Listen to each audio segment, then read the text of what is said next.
Hello aspirants, welcome back to India for IAS Current Affairs series. This is Manjunath Mudod. Topic of this video is Iran-Israel conflict.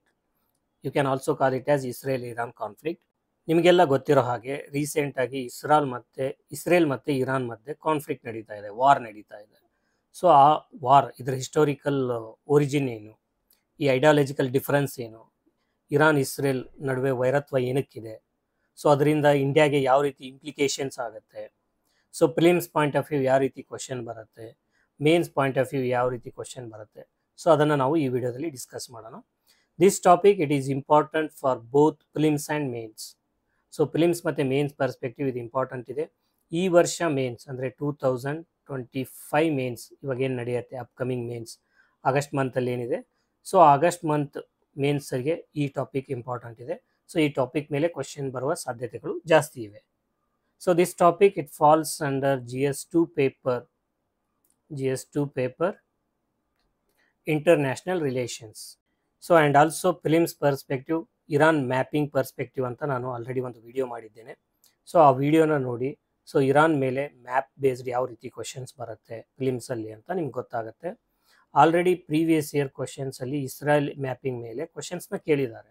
So ಇವಾಗ Israel ಮೇಲೆ questions ಬರೋ ಸಾಧ್ಯತೆಗಳು ಕಡಿಮೆ ಇದೆ, but Iran ಮೇಲೆ ಬರ್ತಕ್ಕಂಥ ಸಾಧ್ಯತೆಗಳು ಜಾಸ್ತಿ ಇರೋದ್ರಿಂದ ಮ್ಯಾಪಿಂಗ್ ಪರ್ಸ್ಪೆಕ್ಟಿವ್ ಇರಾನ್ನ ಮಾಡಿದ್ದೀನಿ. ಇಸ್ರೇಲ್ನ ನೀವು ಪ್ರೀವಿಯಸ್ ಇಯರ್ ಕ್ವಶನ್ಸ್ ಸಾಲ್ವ್ ಮಾಡಿದ್ರೆ ಸಾಕು. Israel mapping perspective previous year ಕ್ವಶನ್ಸ್ನ ಸಾಲ್ವ್ ಮಾಡಿ. ಇರಾನ್ ಮ್ಯಾಪಿಂಗ್ ಪರ್ಸ್ಪೆಕ್ಟಿವ್ ವಿಡಿಯೋ ಇದೆ, ಆ ವಿಡಿಯೋ ನೋಡಿ. ಜೊತೆಗೆ ಈ ವಿಡಿಯೋನ 1.5 ಸ್ಪೀಡಲ್ಲಿ ನೋಡಿ, so that it will be more effective. So ನೀವು ನಾರ್ಮಲ್ ಸ್ಪೀಡಲ್ಲಿ ನೋಡಿದ್ರೆ this video will be it is more of slow, ನಿಮ್ಗೆ ಸ್ಲೋ ಅನ್ನಿಸುತ್ತೆ. ರೀಸೆಂಟಾಗಿ ಇಂಡಿಯನ್ ಎಕ್ಸ್ಪ್ರೆಸ್ಸಲ್ಲಿ ಒಂದು ಆರ್ಟಿಕಲ್ ಪಬ್ಲಿಷ್ ಆಗುತ್ತೆ on Israel-Iran conflict. So why this conflict ಎಸ್ಕಲೇಟೆಡ್. So ರೀಸೆಂಟಾಗಿ ಇದು ಏನಕ್ಕೆ ಇಸ್ರೇಲ್-ಇರಾನ್ ಕಾನ್ಫ್ಲಿಕ್ಟ್ ಎಸ್ಕಲೇಟ್ ಆಗುತ್ತೆ, ಇದರ ಹಿಸ್ಟೋರಿಕಲ್ ಒರಿಜಿನ್ ಏನು, ಅದು ಯಾವ ರೀತಿ ಇಂಡಿಯಾ ಮೇಲೆ ಇಂಪ್ಯಾಕ್ಟ್ ಆಗುತ್ತೆ ಅಂತ ಒಂದು ಆರ್ಟಿಕಲ್ ಪಬ್ಲಿಷ್ ಆಗಿರುತ್ತೆ. Now we will look in to the Iran Israel conflict recent escalation. So Iran Israel conflict ಇದೇನು ನಿನ್ನೆ ಮೊನ್ನೆದಲ್ಲ. So it has a decadal history. So decadal history ಅಂದರೆ ದಶಕಗಳ ಹಿಸ್ಟ್ರಿ ಇದೆ ಇದಕ್ಕೆ. ಸೊ ರೀಸೆಂಟಾಗಿ ಏನಕ್ಕೆ ಎಸ್ಕಲೇಟ್ ಆಗುತ್ತೆ, ಸೊ ಅದನ್ನು ನಾವು ನೋಡ್ತಾ ಹೋಗೋಣ. ಸೊ ಏನಕ್ಕೆ ನ್ಯೂಸಲ್ಲಿ ಇರುತ್ತೆ ಅಂತಂದರೆ, ಇರಾನ್ ಏನು ಮಾಡ್ತಾ ಇದೆ, ಇದು nuclear facility, nuclear bomb development facility. So nuclear bomb create ಮಾಡಲಿಕ್ಕೆ ಏನೆಲ್ಲ ಬೇಕು ಆ ರಿಸರ್ಚ್ ಆ್ಯಕ್ಟಿವಿಟಿನ ತುಂಬ ಸ್ಪೀಡಾಗಿ ಮಾಡ್ತಾ ಇರುತ್ತೆ. ಸೊ ಅದಕ್ಕೋಸ್ಕರ ಏನು ಮಾಡುತ್ತೆ Israel, it launches operation rising lion. Operation rising lion ಅನ್ನೋ ಒಂದು ಆಪರೇಷನ್ ಮುಖಾಂತರ ಇಸ್ರೇಲ್ ಏನು ಮಾಡುತ್ತೆ ಅಂತಂದರೆ, it conducts air strikes and drone attacks on multiple Iranian sites. Multiple Iranian sites ಏನಿದೆ ಅದರ ಮೇಲೆ ಏರ್ ಸ್ಟ್ರೈಕ್ಸು ಮತ್ತು ಡ್ರೋನ್ ಅಟ್ಯಾಕ್ ಮಾಡುತ್ತೆ to prevent nuclear weapon development. ಇಲ್ಲಿ ಕೀ ಟಾರ್ಗೆಟ್ಸ್ನ ನಾವು ನೋಡೋದಾದರೆ, ಇರಾನಲ್ಲಿ ತೆಹರಾನ್ ಅಂತಿದೆ, ಆ ತೆಹರಾನ್ ಮೇಲೆ ಏನು ಮಾಡುತ್ತೆ ಇಸ್ರೇಲ್ ಅಟ್ಯಾಕ್ ಮಾಡುತ್ತೆ. ನಾತಾಂಜ್ ಅಂತ ಇದೆ, NATANZ, ನಾತಾಂಜನ್ನಲ್ಲಿ ಇರಾನಿಯನ್ ನ್ಯೂಕ್ಲಿಯರ್ ಎನ್ರಿಚ್ಮೆಂಟ್ ಫೆಸಿಲಿಟಿ ಇದೆ. ಸೊ ಯುರೇನಿಯಂ ಎನ್ರಿಚ್ಮೆಂಟ್ ಫೆಸಿಲಿಟಿ ಅಂತ ಕರಿತೀವಿ. So that is located in Natanz. ಆ ಸಿಟಿ ಮೇಲೆ, ಆ ಎನ್ರಿಚ್ಮೆಂಟ್ ಫೆಸಿಲಿಟಿ ಮೇಲೆ ಇಸ್ರೇಲ್ ಅಟ್ಯಾಕ್ ಮಾಡುತ್ತೆ. Nuclear research centre located in Isfahan ಅಂತ ಒಂದು ಸಿಟಿ ಇದೆ ಇರಾನಲ್ಲಿ. ಸೊ ಆ ಸಿಟಿ ಮೇಲೆ ಅಟ್ಯಾಕ್ ಆಗುತ್ತೆ. ದೆನ್ ತಬ್ರಿಜಲ್ಲಿ ಇರಾನದ ಮಿಲಿಟರಿ ಫೆಸಿಲಿಟಿ ಇದೆ. ತಬ್ರಿಜ್ ಎಂಬ ಸಿಟಿಯಲ್ಲಿ ಇರಾನದ್ದು ಮಿಲಿಟರಿ ಫೆಸಿಲಿಟಿ ಇದೆ. ಸೊ ಆ ಸಿಟಿ ಮೇಲೂ ಕೂಡ ಏನು ಮಾಡುತ್ತೆ ಇಸ್ರೇಲ್ ಅಟ್ಯಾಕ್ ಮಾಡುತ್ತೆ. And also Israel attacks the Kermanshah site in ಇರಾನಲ್ಲಿ ಕರ್ಮನ್ಶಾ ಅಂತ ಸೈಟ್ ಇದೆ, that is a missile storage site in Iran. So ಆ ಸಿಟಿ ಮೇಲೂ ಕೂಡ ಏನು ಮಾಡುತ್ತೆ, as a part of operation rising lion Israel ಏನು ಮಾಡುತ್ತೆ ಇರಾನ್ ಮೇಲೆ ಅಟ್ಯಾಕ್ ಮಾಡುತ್ತೆ. ಈ ಇಸ್ರೇಲಿ ಅಟ್ಯಾಕ್ನ ಕೌಂಟರ್ ಮಾಡಲಿಕ್ಕೆ ಇರಾನ್ ಕೂಡ ಏನು ಮಾಡುತ್ತೆ, ಪ್ರತಿದಾಳಿ ಮಾಡುತ್ತೆ. ಸೊ ಅದಕ್ಕೆ ಏನಂತ ಇರಾನ್ ಕರೆಯುತ್ತೆ ಅಂದರೆ operation true promise 3. So operation true promise 3 ಅಂದರೆ ಥರ್ಡ್ ಫೇಸ್ ಅಂತ ಕರಿಬೋದು. ಸೊ ಇದಕ್ಕಿಂತ ಮೊದಲು ಏನಾಗಿದೆ, operation true promise phase 1 phase 2 ಆಗೋಗಿದೆ. So this is the phase 3 ಅಂತ ಇರಾನ್ ಹೇಳುತ್ತೆ. So this is the counter attack to the operation rising lion. ಸೊ ಇಲ್ಲಿ ಏನು ಮಾಡುತ್ತೆ ಅಂದರೆ, ಇರಾನು ಬ್ಯಾಲಿಸ್ಟಿಕ್ ಮಿಸೈಲ್ಸ್ನ ಯೂಸ್ ಮಾಡಿಕೊಂಡು ಇಸ್ರೇಲ್ನ ಜೆರುಸಲೆಮ್ ಮತ್ತು ತೆಲ್ ಅವಿವ್ ಸಿಟಿ ಮೇಲೆ ಅಟ್ಯಾಕ್ ಮಾಡುತ್ತೆ. ಸೊ ಇಸ್ರೇಲ್ನ ಯಾವ್ಯಾವ ಸಿಟಿ ಮೇಲೆ ಅಟ್ಯಾಕ್ ಮಾಡುತ್ತೆ ಅಂತಂದರೆ, ತೆಲ್ ಅವಿವ್ ಆ್ಯಂಡ್ ಜೆರುಸಲೆಮ್, ಈ ಎರಡು ಸಿಟಿ ಮೇಲೆ ಬ್ಯಾಲಿಸ್ಟಿಕ್ ಮಿಸೈಲ್ ಇರಾನ್ ಏನು ಮಾಡುತ್ತೆ ಇಸ್ರೇಲ್ನ ಈ ಎರಡು ಸಿಟಿ ಮೇಲೆ ಬ್ಯಾಲಿಸ್ಟಿಕ್ ಮಿಸೈಲ್ನ ಯೂಸ್ ಮಾಡಿಕೊಂಡು ಅಟ್ಯಾಕ್ ಮಾಡುತ್ತೆ. So this is operation true promise. So ಈ ಇಮೇಜಲ್ಲಿ ನಾವು ಇಸ್ರೇಲ್ ಯಾವ್ಯಾವ ಇರಾನ್ನ ಯಾವ್ಯಾವ ಸಿಟಿ ಮೇಲೆ ಅಟ್ಯಾಕ್ ಮಾಡಿದೆ ಅಂತ ನೋಡೋದಾದರೆ, Tabriz military base, Kermanshah missile storage site, Tehran it is a nuclear facility and also capital city of the Iran. Then Natanz, uranium enrichment facility. Isfahan, it is a nuclear research center. Arak, it is also one more significant city in Iran. So these are the cities attacked by Israel. Coming to the reasons for the Iran-Israel conflict. Iran-Israel ನಡುವೆ ಏನು conflict ಇದೆ, ಏನಕ್ಕೆ conflict ಇದೆ, ಇದರ reasons ಏನು, historical roots ಏನು ಅಂತ ನಾವು ನೋಡ್ತಾ ಹೋದರೆ, ಸೊ ಈ historical roots it is there in Iranian revolution. 1979ರಲ್ಲಿ ಏನಾಗುತ್ತೆ, ಇರಾನಲ್ಲಿ ರೆವಲ್ಯೂಷನ್ ಆಗುತ್ತೆ. ಸೊ ಈ ರೆವಲ್ಯೂಷನ್ ಆಗ್ಲಿಕ್ಕೂ ಮೊದಲು ಇರ್ತಕ್ಕಂಥ ಮೊನಾರ್ಕಿಯಲ್ ಗೌರ್ಮೆಂಟ್ ಏನಿರುತ್ತೆ, that is in favour of Israel, that is pro Israel monarchy.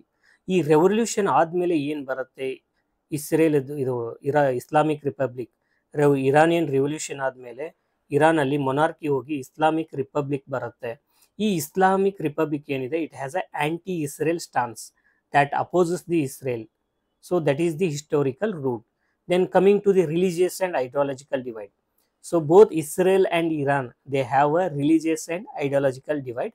So ಯಾವ ರೀತಿ religious and ideological divide ಇದೆ ಅಂತ ನಾವು ನೋಡ್ತಾ ಹೋದ್ರೆ, Iran it is a Shia Islamic theocracy. Theocracy ಅಂತಂದ್ರೆ, theocracy it is a system of government in which a priest or religious guru, he rules the state or country in the name of God. ದೇವರ ಹೆಸರಿನಲ್ಲಿ ಒಂದು ಕಂಟ್ರಿನ ಒಬ್ಬರು religious supreme figure head ಏನಿರ್ತಾರೆ, ಅವ್ರು ಏನು ಮಾಡ್ತಾರೆ, ಒಂದು ಕಂಟ್ರಿನ ಆಳ್ತಾರೆ. ಅದಕ್ಕೆ ನಾವು ಥಿಯೋಕ್ರಸಿ ಅಂತ ಕರಿತೀವಿ. ಇವಾಗ ಸದ್ಯಕ್ಕೆ ಇರಾನಲ್ಲಿ ಶಿಯಾ ಇಸ್ಲಾಮಿಕ್ ಥಿಯೋಕ್ರಸಿ ಇದೆ. ಇಸ್ರೇಲಲ್ಲಿ ಜೂಯಿಷ್ ಡೆಮೋಕ್ರಸಿ ಇದೆ. Democracy, Israel is a democracy and coming to its religion, Israel is a Jewish state, whereas Iran is a Shia majority Islamic country. So there is a deep religious and ideological division. So this fuels the animosity between both Israel and Iran. This religious divide, there is a historical reason between a religious conflict between Jewish and Islamic people. And in Israel there is a city called Jerusalem. Israel alli ondu Jerusalem amba city ide. This Jerusalem city or place, it is important for all the three Abrahamic religions. Abrahamic religions andre yavadu? Christianity, then we have Islam, then we have Jews. So for all these three religious community, this Jerusalem city it is very important because this city it hosts the holy places of Jews, Islam and Christianity. So from that perspective, Jerusalem is important, and this Jerusalem city it is controlled by Jews, that is Israel. So because of that, there is a religious conflict between Israel and Iran. Before going to the next slide, we will look into the few geographical terms. Jerusalem city ಬಗ್ಗೆ ನಾವು ಇವಾಗ discuss ಮಾಡಿದ್ವಿ. ಈ Jerusalem ಸಿಟಿಯಲ್ಲಿದೆ, ಇದು ಇಸ್ರೇಲಲ್ಲಿ locate ಆಗಿದೆ. ಅದೇ ರೀತಿ Israel ಮತ್ತು ಇರಾನ್ ಕಾನ್ಫ್ಲಿಕ್ಟಲ್ಲಿ ಲೆವೆಂಟ್ ಅನ್ನೋ ರೀಜನ್ ಕೂಡ ನ್ಯೂಸಲ್ಲಿ ಇರುತ್ತೆ. ಲೆವೆಂಟ್ ರೀಜನ್ ಅಂತಂದರೆ it is a region along the eastern Mediterranean shores. ಇದು ಮೆಡಿಟರೇನಿಯನ್ ಸಿ ಇದೆ. ಸೊ ಈ ಮೆಡಿಟರೇನಿಯನ್ ಶೋರ್ಸಲ್ಲಿ ಈ ಈಸ್ಟರ್ನ್ ಶೋರ್ಸಿಗೆ ಯಾವ್ಯಾವ ಕಂಟ್ರಿ ಎಕ್ಸ್ಪೋಸ್ ಆಗಿದೆ, ಇದನ್ನು ನಾವು ಲೆವೆಂಟ್ ರೀಜನ್ ಅಂತ ಕರಿತೀವಿ. ಸೊ ಈ ಲೆವೆಂಟ್ ರೀಜನಲ್ಲೂ ಕೂಡ ಏನು ಮಾಡಿದೆ, UPSC ಫಿಲಿಮ್ಸಲ್ಲಿ ಕ್ವಶನ್ ಬಂದಿದೆ, ಡೆಫಿನಿಷನ್ ಬೇಸ್ಡ್ ಕ್ವಶನ್.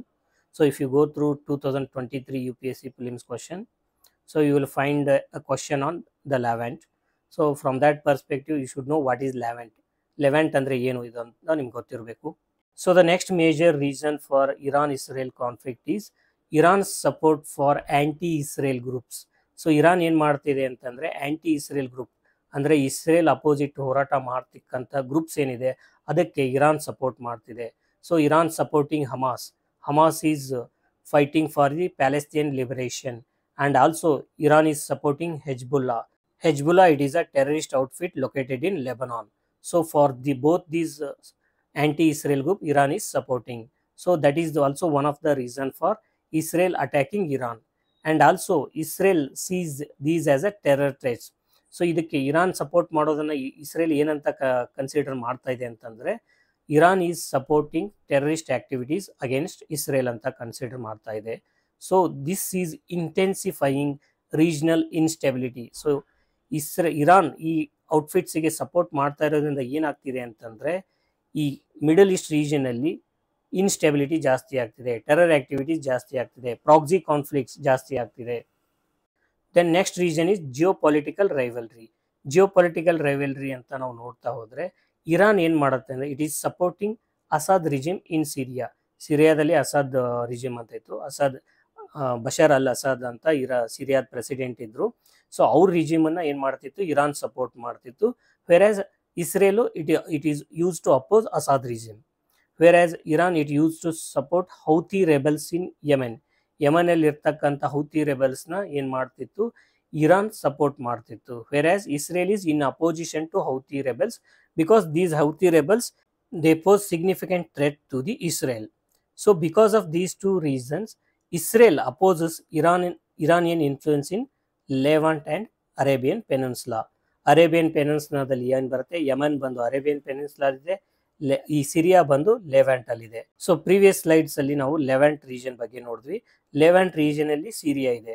ಸೊ ಈ ಎರಡು ರೀಜನ್ ಅಲ್ಲಿ ಈ ಜಿಯೋ ಪಾಲಿಟಿಕ್ಸ್, ಈ ಎರಡು ರೀಜನ್ ಅಲ್ಲಿ ಆಗ್ತಕ್ಕಂಥ ಪೊಲಿಟಿಕ್ಸ್ ಅಲ್ಲಿ ಇರಾನ್ ಇನ್ಫ್ಲೂಯೆನ್ಸ್ ಮಾಡ್ತಾ ಇರೋದ್ರಿಂದ ಇಸ್ರೇಲ್ ಏನ್ ಮಾಡ್ತಾ ಇದೆ, it is considering it as a threat to its sovereignty. So ಅದಕ್ಕೆ ಏನ್ ಮಾಡ್ತಾ ಇದೆ, Israel is opposing Iranian influence in Levant and Arabian peninsula, and this is also one of the reason for Israel attacking Iran. Then next reason is Iran's nuclear program. So Iran ಏನ್ ಮಾಡ್ತಾ ಇದೆ, it is conducting research activities on nuclear or uranium enrichment, not only for peaceful civil use. Peaceful civil use ಅಂತಂದ್ರೆ nuclear ಎನರ್ಜಿನ use ಮಾಡಿಕೊಂಡು energy produce ಮಾಡೋದು, ಅಂದರೆ power produce ಮಾಡೋದು, electricity produce ಮಾಡೋದು. ವೆರಾಸ್ military use ಅಂತಂದರೆ ನ್ಯೂಕ್ಲಿಯರ್, ಈ ಯುರೇನಿಯಂ ಎನ್ರಿಚ್ ಮಾಡಿಕೊಂಡು ಯುರೇನಿಯಮಿಂದ ಏನು ಮಾಡ್ತಾರೆ, so they will develop nuclear bombs. So that is for military purpose.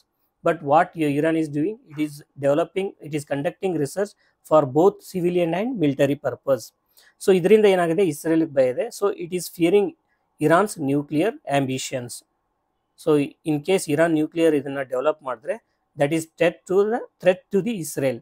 So Israel is also not in favour of joint comprehensive plan of action, JCPOA ಅಂತ ಕರೀತಾರೆ, ಅಥವಾ JCPOA ಅಂತ ಕರಿಬೋದು. So it is a comprehensive plan of action for the development of, it is an agreement between P+1 ಅಂತ ಕರಿತೀವಿ, P5+1. P5+1 ಅಂದರೆ 5 permanent members of the UNSC plus Germany. So ಇವೇನು ಮಾಡ್ತವೆ, JCPOA, so joint comprehensive plan of action ಒಂದು, it is an agreement between P5+1 and Iran for the peaceful use of nuclear energy. ಈ agreement ಮುಖಾಂತರ Iran ದೇಶದ ಮೇಲೆ ಏನು international sanctions ಹಾಕಿದ್ದಾರೆ ಈ 5 UNSC ನೇಷನ್ಸ್, P5 ನೇಷನ್ಸು, ಆ ಸ್ಯಾಂಕ್ಷನ್ಸ್ನ ತೆಗೆದು ಇರಾನದ ಈ ನ್ಯೂಕ್ಲಿಯರ್ ಎನರ್ಜಿ ಪೀಸ್ಫುಲ್ ಯೂಸಿಗೆ ಡೆವಲಪ್ ಮಾಡ್ಕೊಳ್ಳಿ ಅನ್ನೋ ಒಂದು ಅಗ್ರಿಮೆಂಟ್ ಇರುತ್ತೆ. ಸೊ ಅದನ್ನು ಜಾಯ್ನ್ ಆಗೋದಕ್ಕೂ ಕೂಡ ಇಸ್ರೇಲ್ ಫೇವರ್ ಮಾಡಲ್ಲ. It is against this JCPOA. So that is also one of the reason for this Iran-Israel conflict. And one more conflict issue is covert operations conducted by Israel. Israel ಏನು ಮಾಡುತ್ತೆ, ಇರಾನದ ಮೇಲೆ cyber attacks ಮಾಡುತ್ತೆ, ಇರಾನದಲ್ಲಿ ಇರ್ತಕ್ಕಂತಹ top military officials ಮತ್ತು ಸೈಂಟಿಸ್ಟ್ನ assassination ಮಾಡುತ್ತೆ.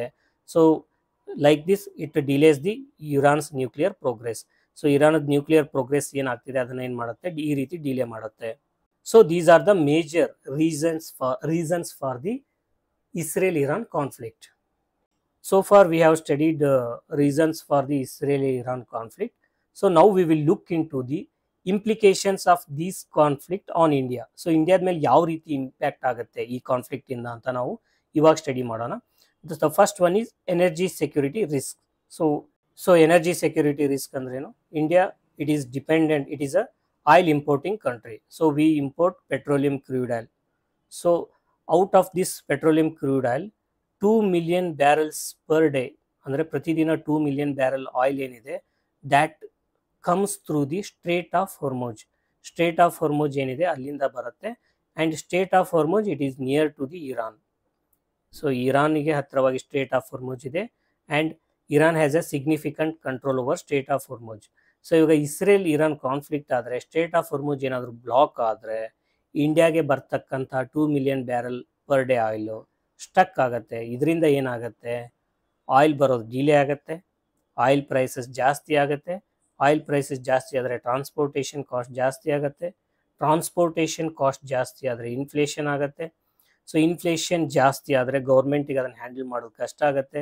ಇದರಿಂದ fiscal pressure create ಆಗುತ್ತೆ. ಅಂದರೆ ಬಜೆಟಲ್ಲಿ ಗೌರ್ಮೆಂಟ್ ಏನು ಮಾಡಬೇಕಾಗುತ್ತೆ, ಆಯಿಲ್ ಸಬ್ಸಿಡಿ ಕೊಡಬೇಕಾಗತ್ತೆ, ಅಥವಾ it has to come up with some mechanism so that it will reduce the inflation effect on the common people. So ಇದರಿಂದ ಏನು ಮಾಡುತ್ತೆ, ಫಿಸ್ಕಲ್ ಪ್ರೆಷರ್, ಫಿಸ್ಕಲ್ ಡಿಫಿಸಿಟ್ ಜಾಸ್ತಿ ಆಗುತ್ತೆ. ಜೊತೆಗೆ ಈ ಆಯಿಲ್ ಪ್ರೈಸ್ ವಾಲಟಿಲಿಟಿಯಿಂದ ಮಾರ್ಕೆಟ್ ವಾಲಟಿಲಿಟಿ ಕ್ರಿಯೇಟ್ ಆಗುತ್ತೆ. Sensex and Nifty they may slump or dip. So these are the impacts. Then second impact ನಾವು ನೋಡ್ತಾ ಹೋದರೆ ಸೇಫ್ಟಿ ಆಫ್ ಇಂಡಿಯನ್ ಡಯಾಸ್ಪೋರಾ. ಡಯಾಸ್ಪೋರಾ ಅಂತಂದರೆ ಇಂಡಿಯನ್ಸ್ ಯಾರು ಬೇರೆ ಕಂಟ್ರಿನಲ್ಲಿ ವಾಸ ಮಾಡ್ತಿರ್ತಾರೆ ಅವ್ರನ್ನ ನಾವು ಡಯಾಸ್ಪೋರಾ ಅಂತ ಕರಿತೀವಿ. ಸೊ ಕಾಮನ್ ಆಗಿ NRIs ಅಂತ ಕರಿತೀವಿ.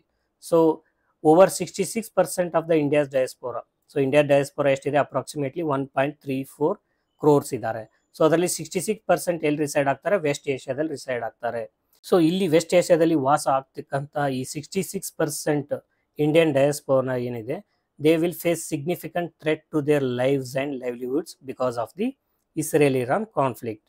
ಸೊ ಇದರಿಂದ ಏನಾಗುತ್ತೆ, India it may have to conduct evacuation operations like it did in the year 1990 and also it conducted evacuation operations in Libya and Ukraine. ರೀಸೆಂಟಾಗಿ ಉಕ್ರೇನಿಂದನೂ ಕೂಡ ಏನು ಮಾಡುತ್ತೆ, ಇಂಡಿಯಾ ಏನು ಮಾಡುತ್ತೆ, ಇಂಡಿಯನ್ಸ್ನ ಅಲ್ಲಿರ್ತಕ್ಕಂಥ ಇಂಡಿಯನ್ಸ್ನ ಇವ್ಯಾಕ್ಯುಯೇಟ್ ಮಾಡಿರುತ್ತೆ. ಸೊ ಆ ರೀತಿಯಾದ ಇವ್ಯಾಕ್ಯುಯೇಷನ್ ಆಪರೇಷನ್ಸ್ನ ಕಂಡಕ್ಟ್ ಮಾಡೋ ಚಾನ್ಸಸ್ ಆಗುತ್ತೆ ಅಥವಾ ಸಾಧ್ಯತೆಗಳು ಬರೋ ಚಾನ್ಸಸ್ ಇದೆ. Then third point is disruption to strategic connectivity. So India has a multiple infrastructure and connectivity projects in Middle East, especially Iran. So ಇರಾನಲ್ಲಿ ಚಾಬಾರ್ ಪೋರ್ಟ್ ಅಂತ ಇದೆ. ಆ ಚಾಬಾರ್ ಪೋರ್ಟ್ ಡೆವಲಪ್ಮೆಂಟ್ ಪ್ರಾಜೆಕ್ಟ್ನ ಇಂಡಿಯಾ ಮಾಡ್ತಿದೆ and it has a significant investments and it is also important for India. Chabar port, it is important for India because it connects India with the Central Asia and Afghanistan. Then India and Iran both are also part of the IMEC, that is India Middle East Europe Economic Corridor. So this corridor, it passes through Iran, then it connects Russia and Eastern Europe. It starts from India. So ಇಂಡಿಯಾದ ಮುಂಬೈ ಅಥವಾ ಏನು Arabian C coast ಇದೆ ಅಲ್ಲಿಂದ start ಆಗುತ್ತೆ, ಇರಾನ್ಗೆ connect ಆಗುತ್ತೆ, ಅಲ್ಲಿಂದ ರಷ್ಯಾಗೆ connect ಆಗುತ್ತೆ. So this corridor it is also important.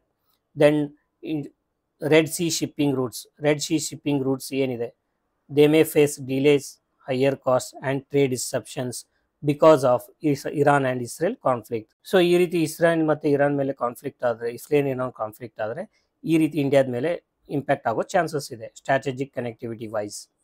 Then fourth is diplomatic tight rope ಅಂದರೆ India has a good relation or strong relation with both Israel and Iran. both Israel and Iran are good friends of India and it has a good relationship or strong relationship both Israel and Iran. So ಈ ರೀತಿ ಇದ್ದಾಗ Israel and Iran if they start to fight each other, ಈ ರೀತಿ situation create ಆದಾಗ India ಯಾವ ಕಂಟ್ರಿನ support ಮಾಡಬೇಕು ಅನ್ನೋದು question arise ಆಗುತ್ತೆ. So this will pose significant diplomatic difficulty to the Indian diplomacy. So ಇದರಿಂದ ಏನಾಗುತ್ತೆ, ಸಿಗ್ನಿಫಿಕೆಂಟ್ ಡಿಪ್ಲೊಮ್ಯಾಟಿಕ್ ಡಿಫಿಕಲ್ಟಿ ಅರೈಸ್ ಆಗುತ್ತೆ.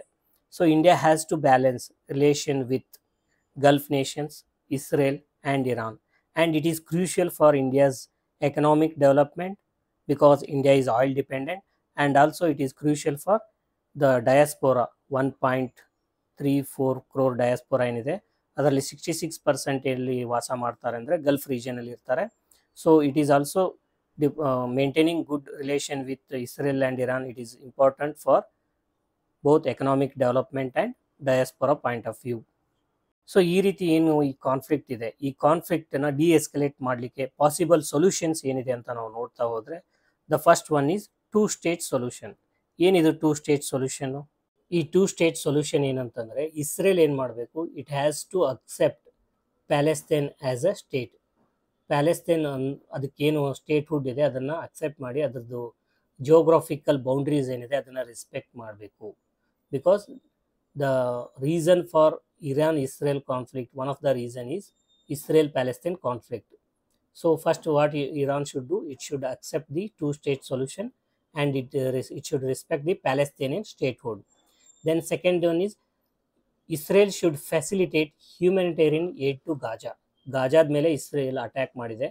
ಸೊ ಅಲ್ಲಿ ಗಾಜಾದಲ್ಲಿ ಆಗ್ತಕ್ಕಂತಹ ವೈಲೆನ್ಸ್ ಏನಿದೆ ಅದಕ್ಕೆ humanitarian aid, be it food supply, medicine supply or treatment, water supply, ಅದಕ್ಕೆಲ್ಲ ಏನು ಮಾಡಬೇಕು ಇಸ್ರೇಲ್ ಅಂದರೆ it has to provide facility. Then it should adhere to UN resolutions. United ನೇಷನ್ಸಲ್ಲಿ ಏನು ರೆಸೊಲ್ಯೂಷನ್ಸ್ ಆಗ್ತಿದೆ ಸೊ ಅದನ್ನು ಇಸ್ರೇಲ್ ಅದನ್ನೇನು ಮಾಡಬೇಕು, ರೆಸ್ಪೆಕ್ಟ್ ಮಾಡಬೇಕು. It should adhere to the UN resolution and it should respect the UN resolution and it should abide those resolutions. So ಈ ರೀತಿ ಮಾಡೋದ್ರಿಂದ ಏನಾಗುತ್ತೆ, ಅರಬ್ ಇಸ್ರೇಲಿ ಟೆನ್ಷನ್ಸ್ ಏನಿದೆ ಅದು ಕಡಿಮೆ ಆಗುತ್ತೆ. Then second one is dialogue and diplomacy. So there should be a direct negotiation with neutral mediators like UN ಇರ್ಬೋದು, European union ಇರ್ಬೋದು. ಸೊ ಈ ನ್ಯೂಟ್ರಲ್ ಮೀಡಿಯೇಟರ್ಸ್ ಏನಿದ್ದಾರೆ they should come and do direct negotiation with both Israel, Iran and Palestine. Then they should build trust and confidence. There should be a trust and confidence building measures. So these measures should be mediated by United Nations and European Union. This will help in reducing the conflict between Israel and Iran. So ಏನಕ್ಕಂತಂದರೆ Israel ಏನು ಮಾಡ್ತಿದೆ, the nuclear development in Iran is direct threat to itself. ಅಂದರೆ ಇಸ್ರೇಲ್ಗೆ ಅದು threat ಅಂತ ಅದು consider ಮಾಡಿ Iran ಮೇಲೆ ಅಟ್ಯಾಕ್ ಮಾಡ್ತಾ ಇದೆ. ಸೊ ಇವಾಗ ನ್ಯೂಟ್ರಲ್ ಮೀಡಿಯೇಟರ್ಸ್ ಬಂದು ಏನು ಮಾಡಬೇಕು, they should conduct talks and trust and confidence building measures. ಈ ರೀತಿ ಡಿಪ್ಲೊಮೆಸಿಯಿಂದ ಏನಾಗುತ್ತೆ ಅಂತಂದರೆ ಇರಾನ್ ಮತ್ತು ಇಸ್ರೇಲ್ ನಡುವೆ ಇರ್ತಕ್ಕಂಥ ಕಾನ್ಫ್ಲಿಕ್ಟು ಡಿಎಸ್ಕಲೇಟ್ ಆಗೋ ಚಾನ್ಸಸ್ ಇದೆ. Then coming to the third point, tackling nuclear proliferation. So ಈ ನ್ಯೂಕ್ಲಿಯರ್ ಪ್ರೊಲಿಫರೇಷನ್ ಅಂತಂದ್ರೇನು, ನ್ಯೂಕ್ಲಿಯರ್ ಬಾಂಬ್ ಕ್ರಿಯೇಟ್ ಮಾಡ್ತಕ್ಕಂತಹ ಟೆಕ್ನಾಲಜಿ ಏನಿದೆ ಅದು ಒಂದು ಕಂಟ್ರಿಯಿಂದ ಇನ್ನೊಂದು ಕಂಟ್ರಿಗೆ, ಕಂಟ್ರಿ ಎ ಇಂದ ಕಂಟ್ರಿ ಬಿಗೆ ಟ್ರಾನ್ಸ್ಫರ್ ಆಗೋದನ್ನ, ಪ್ರೊಲಿಫರೇಟ್ ಆಗೋದನ್ನ ಕಡಿಮೆ ಮಾಡೋದು. ಸೊ ಅದಕ್ಕೇನು ಮಾಡಬೇಕು, ಇರಾನ್ ಶುಡ್ ರೀಜಾಯಿನ್ JCPOA.